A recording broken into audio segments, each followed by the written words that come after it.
Welcome back to the LCS and the State Farm Analyst Desk. Our top two seeds are locked in. Buys for TSM and 100 Thieves, but now begins the battle in the middle of the table. We got Cloud9, our spring champions, taking on Dignitas, who are sitting solidly in 6th place. Look to continue that kind of form. But I do want to start on the Cloud9 side of things, because while we talk about them as the defending spring champions, and while they have, in some senses, in the most recent games, picked it up a little bit, still kind of waiting for them to fall into that championship form. Yeah, and I believe yesterday we talked about the hands rating scale. So how many hands are active and hot in the game? Out of 10. Averaging about 6 out of 10. And we need to get that up to at least 9 out of 10. At least 9 out of 10. Because what we're seeing from C9 is that different members are coming online at different times, right? Now we see that Blabber is playing well, but we had a game where yesterday the bot lane did not look very good. But wrapping all of that is the fact that they just don't look that coordinated, and they have a lot of situations where it feels like if they were on the same page, they'd have much more success. I don't necessarily think that's a bad thing. When I think of this iteration of Cloud9, I think of them being like a very scrappy team. Yeah. And in general, when you're a scrappy team, you're gonna have times where you don't have hands, right? Some players don't, or some players will. But the benefit to that is when all 10 players do have hands, they're gonna make it far, right? Like, hopefully they'll make it far in playoffs because they all have 10 hands throughout the games. But it also makes me feel better about, like, when you come to Worlds, when you come to playoffs, finals, things like that, you need to have that play style where you want to take these fights, where you want to outplay them, or you're just going to sit passive and probably lose. So yeah. I like it. The positive, I would say, that for them, for the past few weeks, has been that Blabber's coming into form. That I felt like that he's getting better and better as the time comes on. Sure, the team as a whole, and I think yesterday exemplifies that, like, they had an advantage and they threw it away. Like, that's just been the fact, and I think that's been a pretty consistent thing. But they're still punching, the teams at the top of the table. The 100 Thieves game was one a great example of that. And so for playoff time, I just want to see a Cloud9, at least today and tomorrow, where you're like, all right, I'll put my bet in for Cloud9 when it comes to a best of 5, because that's what it's coming to for a lot of teams. You just saw Team Liquid perform. We need to see Cloud9 perform. I love calling out Blabber as well as, again, a necessary performer for Cloud9's success, particularly when champs like Olaf coming roaring back into the meta. But I do want to contrast that to Dignitas and Acadian in particular, because since the tumultuous mid-split roster shakeups, he has been our focus as the difference maker for Dignitas. Yeah, which is incredible. He deserves a lot of credit for that, because no one was expecting this team to even maintain the level of success they had. I think they've arguably improved the team overall. And I think a lot of it has been around them looking really cohesive and being on the same page. You know, we saw last game against CLG, they drafted a comp with lots of ways of starting off Engage so that, not against TL, where they had lots of ways of creating Engage for the Yasuo to go in for knockouts. And I like that in general, Dig is willing to get creative with picks like the Kindred mid or the Yasuo mid. So I think that Dig's strength overall right now is that they have a clear vision for how they want to play every game, and Acadian is a tip of that spear. Yeah, I like the fact that both these teams, they play for jungle.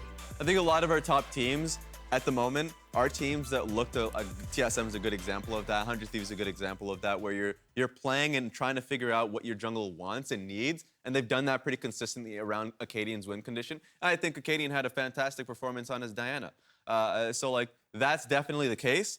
I think Yusui, we need to see more of what we saw yesterday from Yusui, consistently, right? Because I don't care if he's throwing in a large champion pool. Like, that's been something we were seeing from Dignitas since Spring Split with Dardoch. I just need to see a high level of performance, because when it comes to playoffs, that's what matters. Well, we'll look for that for him. Not an easy matchup against Perks. But as we talk about, closing out the regular split, we know what we're all working for. We're working towards that postseason and the playoff picture. I did want to pull up the bracket real quick just to give everyone a refresher of what our Summer Split playoffs looks like. Let's remember that brackets. We're talking brackets. There are 8 teams. 8 teams going to the postseason picture. As we have already learned, seed 1 and 2 will get that playoff bye. And we do know that 100 Thieves and TSM have at least locked the bye. The seed itself can still change based on performance over the remainder of the day and a half. Yeah, that's why they're locked in. That's why, I'd like to see the mock bracket, because I know it changes, but at least for me, if I close my eyes and envision it, you're right? If you have TSM and 100 Thieves or something like that given that bye, that's what's really valuable. And I love the fact that we're already seeing that Dignitas fought for and got that 6th seed, so that now they don't have to battle it out in the scrums with the IMT. Right. I really like it when it comes to the end of the season. Teams like already know where they're gonna be. I don't think the first and second place team care too much who they play between like 3 through 6. I think they'll be pretty happy either way. Yeah. The fact that they get the bye. So that tells me that teams are gonna play more aggressive, try new things, try new champions, and try new picks. And I personally like seeing when people throw a curveball at us, like a Singed top, for example. I didn't like it. I thought it sucked, just to be clear. But it's super cool to see people bring out these cool counter picks and things like that, because it makes the game exciting for me when I see cool things and people trying to innovate. Yeah, I already saw 100 Thieves on social media celebrating locking in that first round bye and talking about what it'll allow them to do in terms of looking under the hood and making changes before their first best of 5 in the postseason. But just like that, we're into champion slate for Cloud9 versus Dignitas QNTMPAY. Already, the first pick is through, and it's Viego. Olaf is the one now that's going to be available here from Dignitas' side. Olaf is banned Yes. by Dignitas. Really? Yeah. Oh, yeah, it is. I'm There it blind. is. I'm blind. I got I'm you, blind. buddy. You got That's me. why I'm Oh, here. my goodness. He's doubting you That for a is why second. I'm He's here, like, buddy. are you sure Olaf is banned? I'm in I don't see Dig! it. Think about brackets. All right, fine. But I like this quite a bit. The Aurelia is still pretty flexible between mid and top lane, so I want to see what we got. Even Renekton being banned and recognizing that, that they have a window of picking that and not getting immediately countered. Good call. And I already like this draft from Cloud9 because it gives them aggressive, strong lanes, which I think is really important when we think about a hands-based team. Give them champions where if they have the hot hands, you just pop off immediately. On the Dignitas side, I'm a little concerned because I think they already have weaker laners in general. And I actually would have loved to see Dignitas go for more of a LeBlanc blind pick, for instance. Something that is generally gonna have, strong laning. Yeah, there's some matchups you can pick into LeBlanc, like, you can pick a Malzahar and, one could argue that it's a counter. So it sort of depends on how you play the matchup. It is not a counter for everyone that's thinking. I promise you. Arguable, yes. I know I had strong feelings. It's probably on it. But overall, I like that Cloud9 is just taking away a lot of the more lane-dominant champs. I like where your head's at. Either Dignitas, for the approach of Dignitas, would have liked to have seen them maybe take the LeBlanc themselves or something like that with agency. But I will say this, given that we talked about the fact they've already locked in the 6th seed, there's no movement in the standings for them. That's where I'm a little bit more willing to say, you know what, try something like the Aurelia, right? Let's see if we've opened up another avenue to victory for ourselves just before we get into the postseason. Start making teams think about the different places where we can threaten and strategically win. Yeah, and one of the biggest gambits here is the Ziggs that just got trapped by Cloud9 here with a LeBlanc and Kalista in both mid and bot lane. I'm expecting it to be a Ziggs bot lane. But now that means that 100 Thieves are going to be, or at least Cloud9, are going to be playing rather aggressively towards bot lane. So if, Dignitas get away scot-free in the laning phase, great. You have like a boatload of damage on the Ziggs and a strong team fight, but I expect Cloud9 to be able to just nip that in the butt. Yeah, but good luck getting away scot-free when there's a Kalista now being drafted for bot lane. There's Leona available to draft, so you can make that a kill lane. I agree, Dash, on experimentation from Dignitas. I also think psychology matters a lot, though. Yeah. And to get an upset win against Cloud9, even though they're not in peak form, I think is huge for your mentality going into playoffs. So I actually would have liked to see Dignitas turbo try hard this draft, but if you lose, it's not going to be a crushing defeat either. I mean, that I cannot argue, especially considering the conversation I just had with FBI following their first game of the day, where he talked about thinking League of Legends is very much a momentum-based game. As much as it is a team game, strategic game, all that kind of stuff, he does believe that the slump that they have fallen into and what they need to work on most right now is getting out of that slump and into some momentum. So 100% agree with you. For Dignitas, perhaps the more valuable thing here would just be coming away with the victory, not necessarily trying 5 unique picks and seeing how it goes. And we don't know what they're end up practicing in scrims. Like, this could have been what they're ultimately comfortable in. And looking at this, it kind of reminds me of what FlyQuest actually drafted a little earlier, where they go for full side lanes and, pressure. I'm expecting something like a Camille on 5. And then, of course, you have Ziggs that can either enhance the Camille ultimate if you're going on top of the Kalista and you can just throw in your Does ultimate Fake there. God play Camille? Or you can play on side lanes. Now, I do think he does play it. I don't expect him, it depends whether he's willing to play it here. He has the ultimate safety of it having 5 pick, though. So you get the chance to see the full draft and where and what Fudge is actually picking.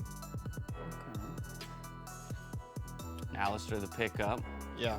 Zach's an interesting one. This is a straight full engage that they have. It's Zach, it's Nautilus, so it's a little scary for LeBlanc and Kalista as the game goes on. So I do I'm a little afraid for Cloud9 if they don't get an immediate advantage in the early portions, the first like 10 minutes of the game, that it's going to be difficult for them versus what Dignitas has. Yeah, but I think they rounded out with Tom Kench, but you know they could they have Alistair and Tom Kench, so they have so much option to disengage now. Yeah. And generally speaking, I think if we look at the other side, there's no way Ziggs is going to be getting out of these team fights alive versus a Viego, a Callisto throwing a gigantic bull into the back of the fight, and a LeBlanc. So I think both teams, have to worry about just making their AD carry, or Ziggs in this case, self-sufficient in the majority of these fights, and I expect a pretty messy game. I'm not actually too concerned about the Ziggs. I think he'll be pretty safe. The way Dignitas is going to play this game is you have 4 melees. They're the ones running at Cloud9. Yeah. It's not going to be the other way around. And it's actually pretty hard for LeBlanc to kill Ziggs. Even if Ziggs went mid, it's pretty hard for her to actually kill him, because if you W through Ziggs' E, you're actually going to lose 90% of your HP. So I imagine Cloud9 is just going to try to front the back and kill Irelia first. That's at least how I would take the fight. I would send Tom Kench to disrupt them as much as I can, ignore Ziggs, just dodge his skill shots, and just try to kill Irelia first. I think just taking a step back and looking at the draft, I like this from Cloud9 because it's a very Cloud9 draft. If you're playing around mid and early game, they're strong laners and they're also very creative players. So if Ziggs is walking into, let's say, a good Dragon instance, right? They're walking towards Dragon to try and pick it up. That's what you want for a situation for Perks. Hop in, Q ultimate E, just to pop a Ziggs, right? So I think this is something that they're fairly comfortable with all season long. Agreed. And to your point, Hai, about the 5v5, I don't think Cloud9 wants to 5v5 here. I think they want to play side lanes. I think they've drafted accordingly, and I think this plays to their strengths. Well, it looks like a very well-rounded comp for Cloud9. Dignitas bringing in a little bit of flavor with that Irelia in the mid lane. We'll see if the experimentation for them is enough to take down the seed above them. Cloud9, Dignitas hitting the rift. Back out to freaking Mark for the call. Thank you very much, Dash. Welcome back to Summoner's Rift. Cloud9 versus Dignitas may well be a preview of the first round of playoffs. We know Dignitas are locked into 6th seed at this point. They are practicing to be ready for the best of 5. So I like seeing some different comps come through. I'm glad to see more players practice Ziggs. I'm glad we get to see a Zac. That one's fun. Good smile, you look good. And on Cloud9's side, they're fighting to keep up with EG and TL at 3rd to take that spot. Exactly, and I think, given that we're seeing all those teams in that kind of first stage of playoffs is pretty interesting. We can see how Dignitas compares to them, because even if, it's not seen on that they play in that first opponent, you're playing one of these teams. EG, TL looked pretty close, all things considered, though TL had control the entire time. So Dignitas wants a good showing here to head into playoffs with some confidence. And I think the draft that they ended up with is very different than what you're used to seeing, because Neo not on an AD carry, not, with Aphromu as the big playmakers is going to be a very different look for them, because it feels so much more focused on the top side when you have all these melee matchups and really aggressive situations, especially with a Zac who wants to get involved in them. Well, Fudge has already gotten his first trade looking good. And hey, by the way, the dive goes live at 5 a.m. Pacific every Tuesday on youtube.com/LCS. Occasionally I'm on that. Mark, more often you are. Yeah, we've been trading off a little bit more this time around. This year. Yeah, I filled in for you once. I filled in for Azale once. They haven't asked me back since, so apparently I'm just not a good Azale replacement. Kobe needs to go on vacation. I think then I can replace him. Yeah, that'd be good. Maybe you guys can, 2 of you at the same time, and I can just go on twice in the same episode. I think that works that way. Yasui getting a good trade against Perks. Again, very smart with Perks. You can see, I'm going to reiterate this. We had it in the last game. Melee champs run out of cooldowns sometimes. You can chase them down and auto them 3 or 4 times after the trade to make it a much more fair trade. That is how you got to play the range with melee matchups, is a bit on the edge, as now Yasui knocks down the wave, gets the perfect 12 CS. Hey, good job there. And it will mean Perks loses a few. Perks is down some of his potions, and Yasui gets the first chance to recall off the first wave and get, what, a Doran's boots? Anything? We'll see what he grabs. Probably another Doran's item, I would assume. I don't think you can get a Doran's off of 2 waves. It's boots, yeah. Boots, okay. Yeah, so quick tech for any Irelia players out there. And really anyone at all, you can get about 300 gold off your first 2 waves. You get perfect CS, and then take a quick recall and just have an item lead in the matchup. Yeah, I assume it's also just with the aggressive trading you want to recall anyways, because it's not one of those matchups where it's like Syndra Balls, where you're going to be dodging skill shots left and right constantly. It's not quite one of those matchups where Boots actually changes how you play it quite a bit. It also cost him 3 CS.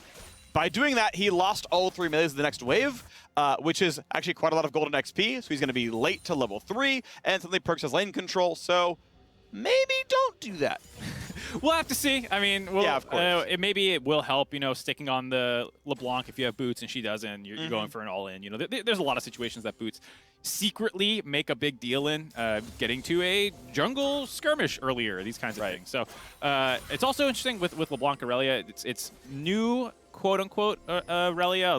She did receive a number of substantial changes that made her a little bit better into the magic damage matchups. They're diving. Her W. Hold on here. This poor boy is getting dove. Misses the first stun, and there's a duo lane. This should be called, they know Zach's not around either. You can see Yasui hugging pretty much the far left of the lane, and Yasui got the Spidey sense, but the flash headbutt pulverize means this boy's losing an entire wave under the turret. Still was able to flash out and stay relatively healthy. It feels like he can walk back up here. Has to be a little careful because Blabber, if the 3-man's not going to work, bring the 4th. The flash jump for Perks. The chain's going to land. A stun buys time, but it's not going to buy enough. First blood comes through. Try again. Yasui's in a 1v4. And right off that, they're all going to recall. They maybe could have continued that into invading onto the red buff, but they don't want to get greedy. They're going to back off here. And we see, I believe Neo just has the wave frozen there. So not going to push it in. Not going to try and get any turret damage back. We'll have to see what the CS lead is. It's even. So for how long C9's bot lane was in here, where they made an initial dive, got the flash trade out, backed off. There's not really any turret damage. It's like you don't do very much to it with the extra damage reduction on it in the early stages. So not going for the plate, and they just redive again later, get the kill. Not too bad. Lose a lot of summoners, but this is one of those super volatile matchups where I can understand this investment into put the Aurelia down. And it looks like they're going to be able to get back in time to catch the majority of this wave. We'll see if Vulcan can hold it. They should try and shove this in. Yep. So they burned 3 flashes and I want to say about a wave and a half to get that kill in mid. They may well have denied way more than a wave and a half. We did TP back to the lane. But that was really the cost. Yes, Cloud9 will get some farm here. They will not match up in CS overall. But yeah, we'll see. Right? That was the big play for the early game. Obviously, it has built them a gold lead early on. Also want to note that it seems that Cadian's gank top did burn Fudge's flash. So, a little bit was gained for that effort. I think the topside matchup's the one where I'm most interested to see how this goes, because Tahm Kench has been a bit of a menace in a lot of melee matchups. People are trying to figure out ways to deal with him. And notoriously, Aatrox does generally do well into them because you have even though you're melee, your Qs are ranged and can get this trade through the minion waves that Tahm Kench can't quite match with his Tongue Lash. So maybe this will be a situation where that gank pays off. Because traditionally, I'd say ganking the Tahm Kench isn't going to do very much. This is definitely info known, right? Because Gideon would have seen that Blabber had kind of finished pulling the camp around. So with the ward down, is there a play here? Can you jump onto him? Just ignore Maybe Blabber. It's Fudge, right? He's flashless, puts the W, and he's out of range for anything more with the elastic slingshot. So Fudge is safe. That's something I assume that Aatrox should be good for, is interrupting those kinds of Ws out defensively. But I guess he was out of range, or maybe the cooldown was down. He used it early in a trade. Because either way, Fudge is able to get out of there despite not having the flash. And Dignitas falling behind a little bit. 1,000 gold already feels pretty bad against a very early game team comp in C9. Yes, well, Bramble Vest is in. Fudge can feel a lot more comfortable. Sven has come down, or up in this case, with Blabber to go knock down this dragon. Easy smite, easy Ren, whoever wants to do it. Okay, Ren first, then smite. This maximizes the XP gain, by the way. Junglers get more experience for killing big monsters. Nice satchel, but... And yeah, Vulcan's like, wait a second, my teammate's not in range anymore. No reason to go for any more of this. All right, no headbutt pull. Sven's like, I'm gonna catch these waves, bro. You have fun over there. Yeah. It's interesting. One of the things I was kind of touching on about the Neo Afromu bot lane with these two champions and why I was like a little unsure about it is because Acadian has gotten a lot of attention for doing well coming into this game for a team that was, struggling all things considered, and he was able to stabilize them after they had started to fall with the initial swap. But the bigger force that has been working for the team the entire time has actually been Neo and Afromu. They are such an important part of the early game playmaking for this team. They are first in their position for both of them in kills and assists at 15, and they are the only two in those positions as well to have double-digit first blood kills and assists. So when you're looking at how Dignitas wins games and gets leads, it's through bot lane. And this is just not a bot lane that you can realistically play through, especially considering, the matchup. Yeah. And that's why it's a bit of a, you're experimenting. It's the end of the regular season, though, so I'm not sure, how much more experimenting you really need to do. Yeah, it's interesting, because certainly you're not, I don't think you're ever killing a Callista with the Ziggs down here. That feels pretty unrealistic. I do think you kind of spike her on this point in time. Like, if you can get the Rift Herald, for example, and then use that to crash in a bot turret, then finish it with a satchel. Like, it's almost possible to not get the first turret off of Herald plus satchel. Good recall spacing there by Yasui, away from what's an easy distortion plus chain, so he's able to get off. But yeah, Perks is going to be ahead in this lane. Perks looking good, and like we said, the bot lane, it does make sense in terms of like a comp position where you're diving backline. You know, Ziggs just lobs that ult on top. You have a lot of physical damage in your solo lanes. Like, that all makes sense to me. It's more of how they work as a team. Whereas for C9, it's like, this is what you want. You know, the analyst that's talking a lot about, they're a hands team. They want to skill check you. They want to go for dives. They want to play aggressive, and that's when they look their best. And minus the Tahm Kench, you could argue. It's a pretty hands-focused team. Yeah, but hey, if anyone screws up, Fudge is there to kind of, they're safe now, right? You do have some oh crap buttons, and the 1,000 gold lead and the plus dragon is going to look good for C9 so far. They have made it really work. They spent so much time in mid lane, and the end result is, again, Perks feels pretty good. Yasui's not going to land this stun as Perks just kind of sidesteps it. Yeah. I mean, that's one of the things about the matchup that back in the day when you played it, the stun could be pretty instant because you just put the short one, and it just, if you see the distortion come in, you can sometimes stun out of it. With the delay that they added onto the E stun, it feels a little bit harder to actually land that onto the LeBlanc, who's very tricky. Decent damage on the Vulcan. They've got the control ward, so I'm not sure Cloud9 can do much. Yasui is around, Neo's around, good smite, they're going to claim it. Satchels, the decent damage out of the Ziggs now as well. There's not going to be much more of a play. Caden gonna wait, and actually I'm surprised he didn't even just use the blast plant, but he's gonna frontline. They're gonna look for a bit more. He wants this one. Gonna find a lot of damage. Ziggs up the top, nearly killing Blabber, and he's gonna send it back onto the Perks as well. He even takes his own bit of ult damage. Bounce house all around. Zach's bouncing other people, Ziggs is bouncing people, Blast Cone's bouncing people, and in the end, everyone gets off. No bruises, no deaths. Very safe bounce house. 2 summoners burned out of Cloud9. Sven ult comes down as well. Acadian also out of his flash and his ult. And yeah, I mean, pretty similar trade, right? Couple of summoners, couple of ultis across the board. Red buff steal has come through. Fake God still in his battle with Fudge and seems to be winning this one decently. So far, I mean, the annoying thing about the Tahm Kench is you're going to see that gray health start ticking up, and you're like, all right, well, now we're about even. And Tahm Kench gets even more annoying with the tongue lash shields and all this stuff. But at the very least, you can see he has priority. Fake God has a CS advantage. He's able to start moving down to the river, hopefully get some vision for the rest of his team. And that red buff invade, you saw some of the power of what the Dignitas comp wants to do about just like throwing a bunch of abilities at a backline member. They almost blew Blabber up. I don't think Yasui was able to get involved in it. I think he's like one of the critical members, him or Fake God being like the actual killer in that situation. You have a lot of damage, but someone needs to be the assassin. And that's what happens when Vulcan's holding cooldowns, because you don't care about headbutting away the Zac. He's not the important part. It's like, well, when Yasui jumps in, I hit Pulverize, and we just focus the man. Yeah. And you're just going to die for that one because you've got a Vamp Scepter and Merc Treads. That doesn't help you against Sven. It is a pretty tough team comp to play into in that regard for Dignitas, where okay, you go in on Sven. If Fudge is in the area, you know, he might use that Devour defensively. You talk about pulling Vulcan out of situations. You have just the Alistar is always thought of as for the flash ult engages. But like you're saying, he's just really annoying for a melee. If you're going to sit on top of your carry and you try and go in, he just pulls you. So this is one of those games where I could see it being a little slower, which we kind of see right now, because both team comps have good ways to neutralize each other's options. Well, Perks walking back and forth in the mid lane. Yasui temporarily down a level, but should match 9 before too long. Spamming, you know, at a certain point, it's too many thumbs up team emotes. It's for you more than him at that point. Right. I'm good, guys. Don't worry. Yeah. But he will take the CS under the wave, and under the turret, I should say. And now we've got a Herald summon in mid lane. This will be maybe shared. Perks should be able to get into range for that one. And indeed does, as the first 3 plates have now been taken off the mid lane. And Dragon is under fire, Dragon is under water, and it's claimed. Good rend, good escape.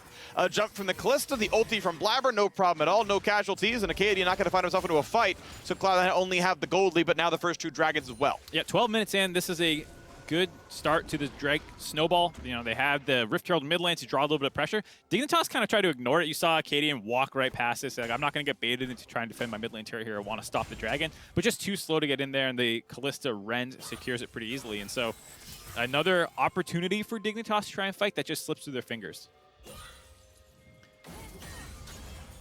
Well, we just keep waiting and scaling then. Anathema's Chains is done for Fudge. He is happy just to mark the Aatrox and not really take much damage there anymore. Sven just farms under the turret, and, you know, Ziggs really wants to be there in a spot where the ult's going to land, so not going to get any more resets on the Perks. The root was good enough to let him walk out of the way, even through the Mercury Treads. But Ziggs not being able to get more than just 1 turret plate. Like, you really want to finish the last 2 with a Satchel and get that surge of gold, but they haven't really gotten the help. Zach has mostly just been farming through the jungle. Spent one gank top that burned a flash that has come back from cooldown, and end of the day, just both junglers are waiting and scaling up. Yeah, it's just like, where do you want to go? I mean, Zach tried to go top once or twice. Fudge is at this point pretty hard to kill. The mid lane is volatile, but it went bad for Dignitas early, and at that point, whenever you take that 2v2, you have to be like certain that you can win that, because at any moment, Viego pops up and then you're in trouble in the 2v2, and then the bot lane, like we said, not really an option. Sven and Vulcan have, for the advantage that they have, spent most of it roaming around, and Vulcan is one of the highest roaming supports in the league. There's like 3 of them right around 45%, I think it is. It's like Core JJ, him, and Chime. And so, you know, they have done how they wanted to advance the game plan with that mid dive, which especially makes sense in the matchup, but they have no turret plates down the bot side yet. It's all basically mid lane advantages. And so while they did grab that 1,000 gold lead right out the gate, they haven't been able to grow it in any way. And honestly, even talking about the mid lane lead, and as Perks grabs the wave, hold on, there's a fight in the top sides. We got to watch for that one. Okay, no more real fight here. Despite the mid lane lead, it's like, okay, well, the Rift Herald crashed the turret plates, and your 4-man dive, you're still down 12 CS in mid. So you just got your flash forced. Yeah, sure. I mean, right. So that's you know, some good plays on the Dignitas side. So like, you really haven't actually gotten much from Cloud9's side. And now as CC comes across, they are gonna put the ult onto Perks, and this man might just die. Flashless Ziggs at the top. There's the double distortion away. He'll stay alive. They can at most kill a clone. And now, ooh, Fudge nearly gets the stun to make more happen. Could have almost chomped Aframu. And Ziggs, and Zach rather, wants to go back in. Will only find himself slowed up. Then can't find much more. Surprised they could not finish Perks off there with how well they layered their CC in the beginning. Not able to find that kill on the flashless Perks. Does give them a little bit of control on the top side right as the second Rift Herald spawns, so at the end of the day, a pretty good fight for them that they can convert this into their own lead. Finally, this is the first objective on the map that they'll be able to grab after C9 got the first Rift in the first 2 dragons. Okay, something back on the map. That's going to be useful. And oh, maybe not. Okay, TP play coming across. As long as the smite's available, it is for Acadian. Yasui kind of sequestered off, though. Perk's going to find the chain. Yasui could die, and they have to turn around for the fight now. Going to block as much damage as possible, but he's going to run out of health. And now the Aurelia's on the other side. Smite's going to come through. Acadian claims it, but you're fighting a 4v5 team fight.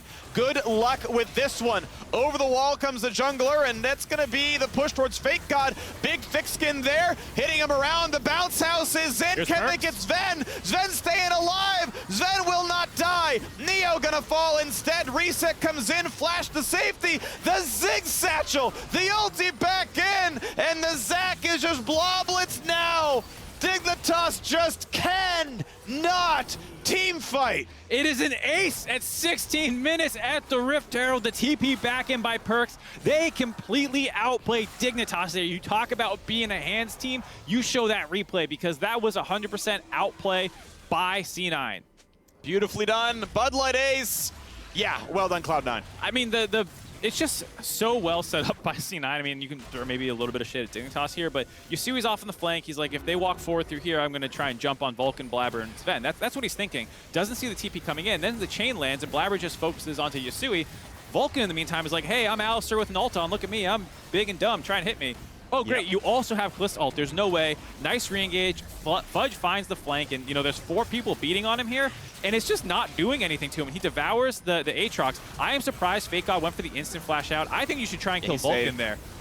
You know, you are not that much of a threat, and because Dignitas played it kind of defensively there after getting devoured by the Tahm Kench, it gives Perks time to wrap around from this really long flank that he took after killing Yasui. That ult was so sick. Yeah. I mean, like, this is just a really clean fight, and Sven kiting that out perfectly, coming back in, you know, really utilizing Kalista to her mobility to, like, look, you can try and kill me, and just baited so many members of Dignitas. Yeah, special shout out to Blabber. I know I said it during the replay, but saw that the slingshot was coming and timed his ult to hit him as he arrived before the knockup, so the Zach died before ever landing for the stun, because I think Acadian wins that fight if you don't perfectly time the ulti and get rid of that one. Yeah, because you might get some blobs and stuff too. Yeah, right, then he just starts hitting you from there on. But we've got more fights going on here. Vulcan out of cooldowns, but not for Sven, so no problem there. Acadian bouncing around, and there's just not a play to be had. Dragon claimed, and now, yeah, it's on the way out. But be careful, Fake God, you're alone versus the team. Gore Drinker will not matter. Sven claims the kill 8-0. This is the game right here. Zach impression? That's Dignitas' soul impression. That was a brutal fight at the Dragon here. Another 3 for 0, and it's just one of those things where how do you find kills from this point? Like, you can't kill the Alistar. Tahm Kench is unkillable. Blabber is, really mobile on the Viego. Tons of immunities as well. Slippery, LeBlanc, and like maybe Sven is the one person you can focus down. But we already talked about Tahm Kench has tools to save him.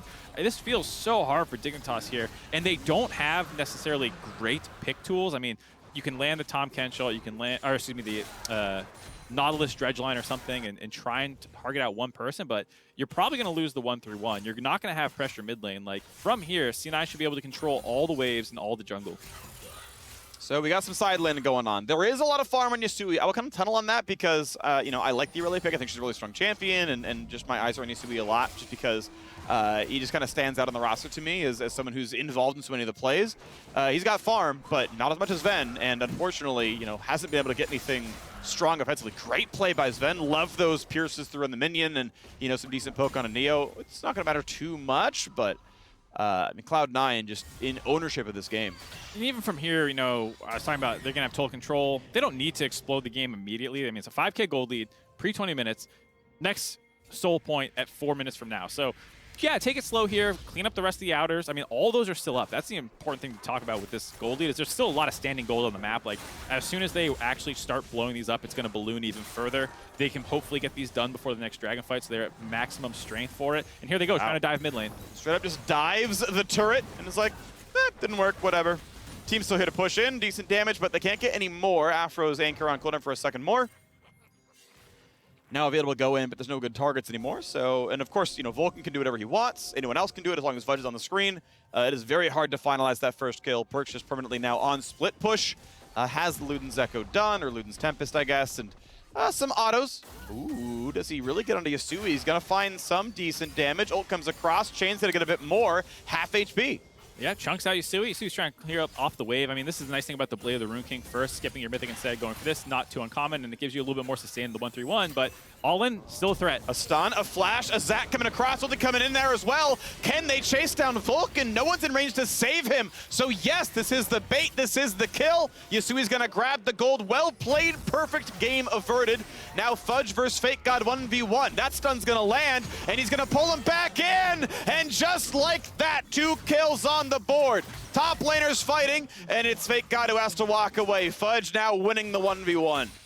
I mean, making me eat my words pretty quickly here, Dignitas. Nice bait up in the top side. I mean, Blabber was farming his camps, and then instead of going up to top there, he actually went for the mid-pressure dive, and they did get a turret off of it. Didn't end up killing Neo. But, Blabber is the most fed member of Cloud9. He is the one from that ace who ended up insanely far ahead of the rest of the game. And so when you're not fighting with him, it's not like Perkz is fed by any stretch of the imagination. Him 1v1 versus Yasui, like you were saying with the CS and all that stuff, and the fact that they hadn't gotten a ton of global gold yet means that's actually pretty close. And then it's support versus jungler being your second man in the fight. Like, yeah, I'll take the Zac even from behind a little bit over the Alistar.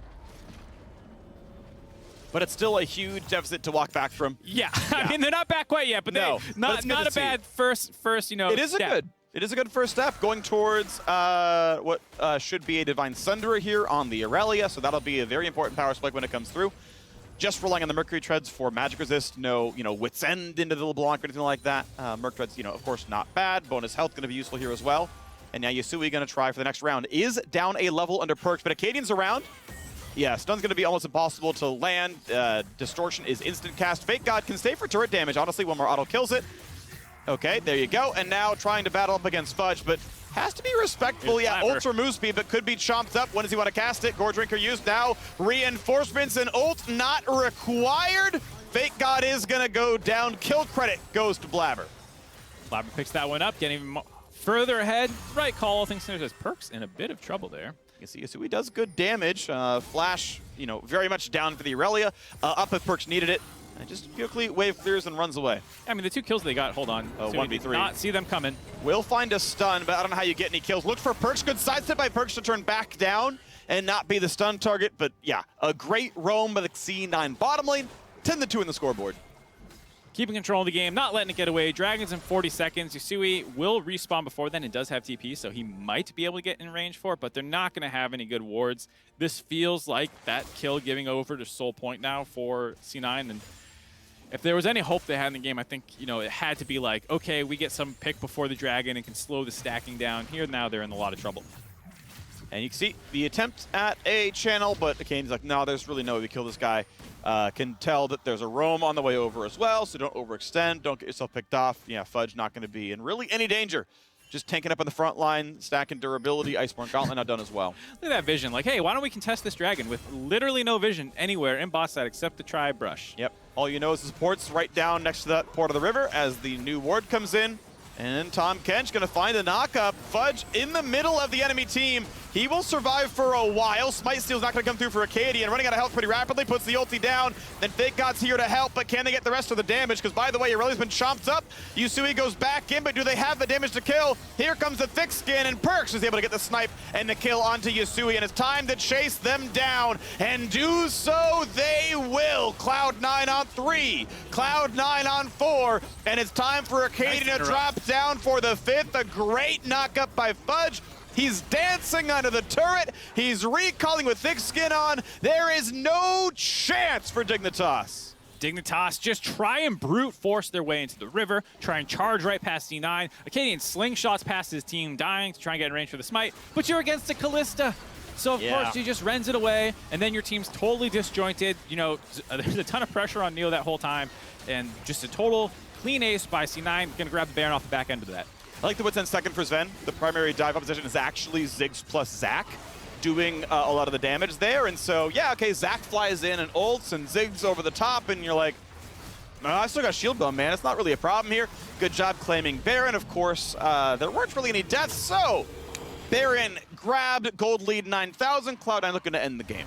So here's what I was talking about with Zac just ignoring his team. With the vision, Perks is playing off on the side, want to try and kill the squishy members when he walks through, so you see him targeting Neo there. Acadian's like, I got knocked up, I'm just going to keep running through, I don't care, just slingshots in range. And then in the backside of the fight, you know, you have this 3v3 going in favor of C9 because Neo has such a hard time walking up, and then the other two people that they can focus down are Fudge and Vulcan. And then on the front side of the fight, you know, Acadian is now trying to deal with a top laner and an AD carry. So just none of these fronts are going to go well for Dignitas, considering how far behind they are, the fact that they had no vision, they had to charge in. Just so easy for Cloud9 to win this fight. Obviously really good aim there. The slingshot could not get away. Good aim by Fudge. And then, yeah, I like this. Recalls don't get stopped if the damage is on the shield. So I like, you know, knowing the tech that Thick Skin recall is doable under the turret. Get some of the food out there before he gets interrupted. I mean, that's like, you know, that's better than the emote meta, is knowing, like, I can recall into this turret for like 3 seconds because we're just going to finish the kill on the blobs. No big deal. Lock it. It's a good play. Yeah, lock it adds in as well. BM meta, I guess, for that item. I mean, if you are Alistar, right, the damage reduction works. You can lock it ult as Alistar. You can recall for a few seconds there as well, as long as lock shield hold. Pop a stone plate while you're at it. Yeah, another important shield. So a lot that can be done. Just, you know, if you're looking to add some insult to injury, because certainly there's a lot of injury right now. Mountain Soul already claimed. Red Bull Baron buff is on the power play at 3,300 gold, looking at a bit more in the next minute and a half. Expect mid lane tier 2 to drop, and the bottom inhibitor turret also under fire. So I'm going to let top lane alone. It is still Yusui grabbing farm and trying to be a major factor here, but that seems unlikely. Maybe due for demotion. Yeah, Neo as the Ziggs, you're hoping can kind of wave clear while Yusui catches up on some farm, but there's such a dive threat right now. C9 are still threatening, still getting some chunk underneath this turret, while they just took the mid lane one. So here, you're going to see him engage. And that is a stun. That is a death onto Neo. 1 for 0, looking at a bit more. Perks has to get right back out. Fake God going to try to find the damage. Can't do so. Unable to get Perks as the Locket shields are on, and that's the chase down into Afromu. It's already 3 kills picked up and still no casualties. 3 turrets and 2 kills are all that Dignitas got. Yusui going to drop yet again, and Zac is going to wait on the fountain. No one going to be surprised. Fudge again will tank the towers. He really does not care. The man is a tank and can ignore all the threats. Acadian, add to the KDAs, why not? Deal a little bit more damage, but it's going to be yet another ace. 20-2. Cloud9 never let up on this game and absolutely demolished Dignitas. Nearly a perfect game. Like you said, they lost those couple kills. Couple turrets went their way, but honestly, there's pretty much no moment where C9 was not in control of this game. You know, and off that initial roam around level 3 or 4, they just took it over and never let go. Absolutely stomped Dignitas. We are talking about this game being a how close is Dignitas to the rest of the teams, and you know, C9 making it look like they're in a league of their own. I gotta say that mid lane, I'm still playing it back in my mind. All right, we're going to 3v1 dive you. Okay, they trade his flash. Cool. Now 4v1 dive you, 2 more flashes. All right, now you're dead. And it's like, sorry, Yasui? Yeah, it's like what you want him to do, because Ziggs was freezing the wave the whole time. So Vulcan and Sven just stayed there. Normally, someone dives at you, you're like, all right, well, I made it out. Now I'll get to collect my wave. And then instead, another man comes. It felt pretty brutal for Yasui there. Yeah, I'm not sure if anything would have been different if Neo shoved the wave, went for a plate. Yeah, I mean, the overall game was clearly a better played one by Cloud9, so well done to them. And they're going to keep that race going. Now, as we continue watching the race for playoffs, we're partnering with the White House to raise awareness around COVID-19 vaccines. Check out the resources coming up on your screen to get yourself the vaccine. In the US, the vaccine is free, and there should be plenty of places in your community to grab one. So get to it pretty please.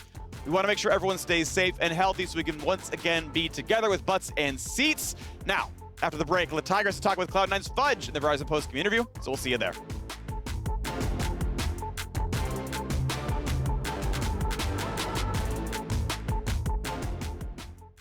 It all comes down to this one last dragon fight to call the whole game. Boom! Look at the damage on the Wombo combo. All 5 enemy players down. GG!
Welcome back to the LCS. We've got another Verizon post-game interview for you. This time it is with Cloud9's very own Fudge. You're piloting the deadly Catfish, this time against Aatrox. We have seen Zach coming on the rise. Can you tell me a bit about the matchup?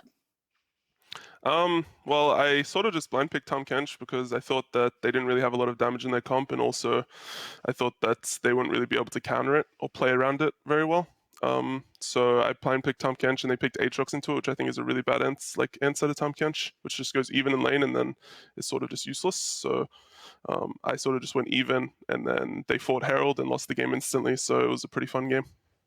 Making the Aatrox look useless. You were very useful throughout the entirety of this game. All of Cloud9, in fact, playing very cleanly here against Dignitas after some maybe questionable moments in the EG match yesterday. So I just want to get your honest take after a few weeks since we last spoke to you about the efforts that Cloud9 are making to improve the mid to late game. I think we're improving pretty steadily as a team. I would say that we're definitely closer to the top teams now than we were in previous weeks. I still think that obviously we make a lot of really, really poor decisions in draft, in gameplay. There's a lot of many different things. I don't really want to go down the rabbit hole, but I would definitely say that we're improving a lot in the recent weeks in terms of like decision making in the early game and not like dying in early game a lot as we used to. So yeah. An improvement is great to see when these opportunities to make that are becoming a bit limited with playoffs right around the corner. We actually heard from FBI earlier in his interview with Dash talking about how momentum does involve or actually is very important here in League of Legends, carrying that through to the rest. So how much are you shoring into getting these victories and making sure that you're all in tip-top shape before getting into that best-of-5 territory?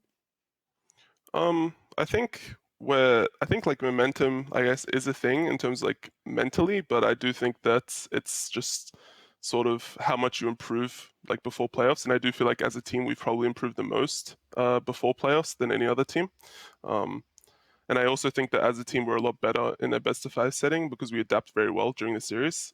So I think that as a team, we do have, I guess, pretty good momentum going into playoffs, but obviously we still have a lot of room to grow.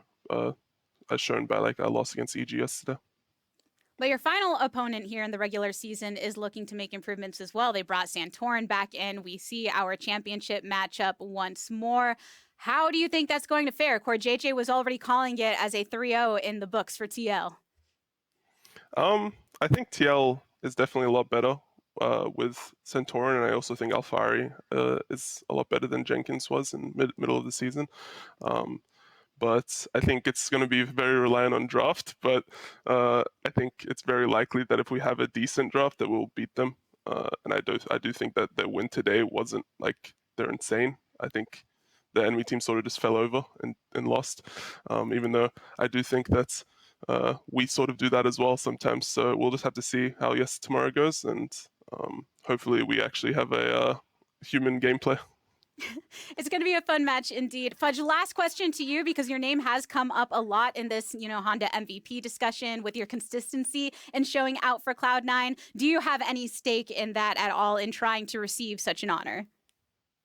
I think that there's an argument to be had for a lot of different players to have MVP.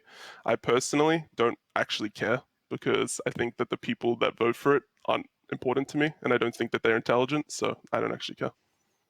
An honest take from Fudge, as always. And Fudge, thank you so much for stopping by for this interview. Thank you. We'll see Cloud9 taking on Team Liquid tomorrow, but for now, we do have more LCS to come. Everybody will be getting into game number 4 of the day shortly enough. We'll see you there on the other side for FlyQuest and IMT.